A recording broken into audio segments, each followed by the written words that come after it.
Praise the Lord, everyone. Today is April 23, 2025, as I share my video journal for today. For today, we are still continuing the topic of perfect role models. So last time, we talked about pray like Nehemiah, obey like Daniel, lead like Moses, serve like Martha, believe like Mary, and fight like David. Today, we are talking about educate like Paul. So, Paul's approach is to teach, which emphasizing understanding and adapting to the needs of the audience, or utilizing personal experiences and striving for a deep understanding of the project matter. So beyond simply delivering information and towards facilitating transformative process of learning. So Paul's understanding and teaching is a bit leveled up. So Paul's teaching, if you are going to read in Philippians chapter 4, verse 9, for the Bible said, whatever you have learned or received or heard from me or seen in me, put it into practice. And the God of peace will be with you. Amen.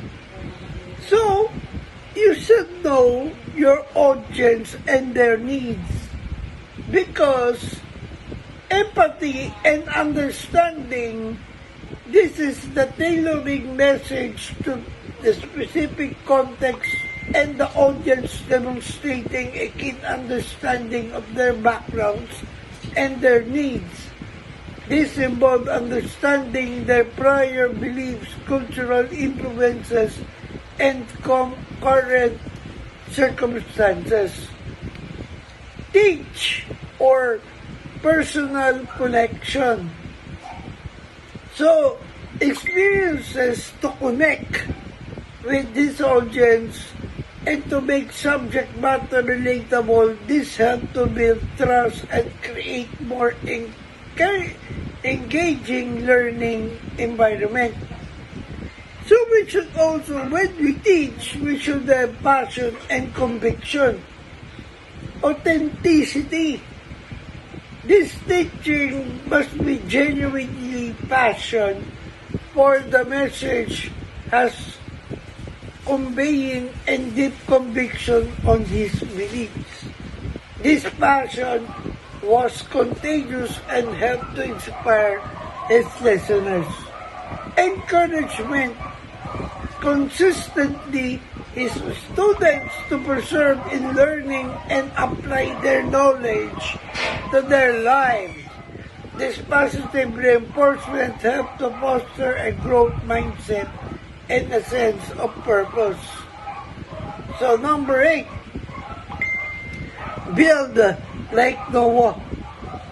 This can be interpreted as constructing with faith and resilience, following a blueprint of God's instruction and persevering through challenges, emphasizing following a clear plan and trusting the outcome when we face doubt or criticism.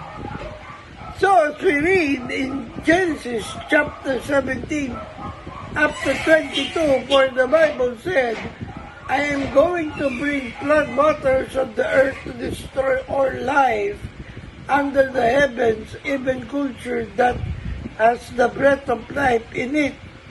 Everything on the earth will perish. Verse 18, I will establish my covenant with you, and you will enter the ark. You and your sons and your wife and your sons' wives with you.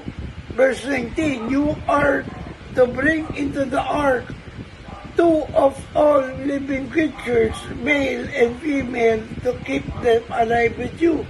Verse 20, two or of any kind of bird, of every kind of animal, and every kind of creature that moves along the ground will come to you to be kept alive.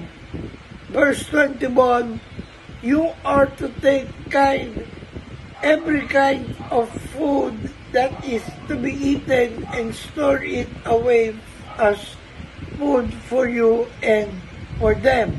And verse 22, Noah did everything just as God commanded him. Amen.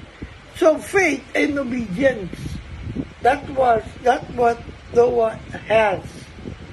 So with divine guidance, he did the impossible possible because of God's instruction.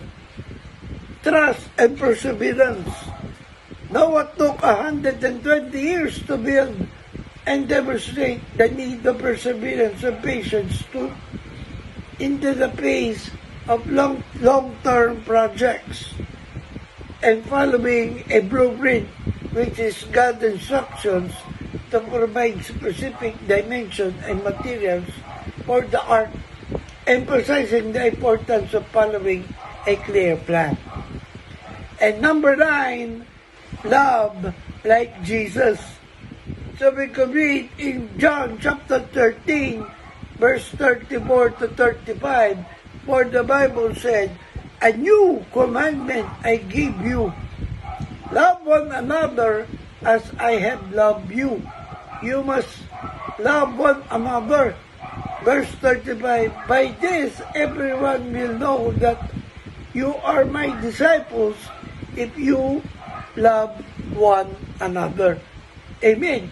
So it's a demonstration of discipleship and the way we love others reflects the love Jesus has shown us. It also means to embody selfless, sacrificial, and forgiving love, mirroring His example of love for humanity. And of course, loving like Christ involves adopting a humble attitude and seeking to serve others rather than being concerned with our own status or needs. So, love unconditionally, a love like Jesus, because God is love. So I hope I have inspired you with this video journal of mine. Remember, we are on a mission. Keep the fire burning, for we live to serve God. Stay safe and God bless everyone. Good morning.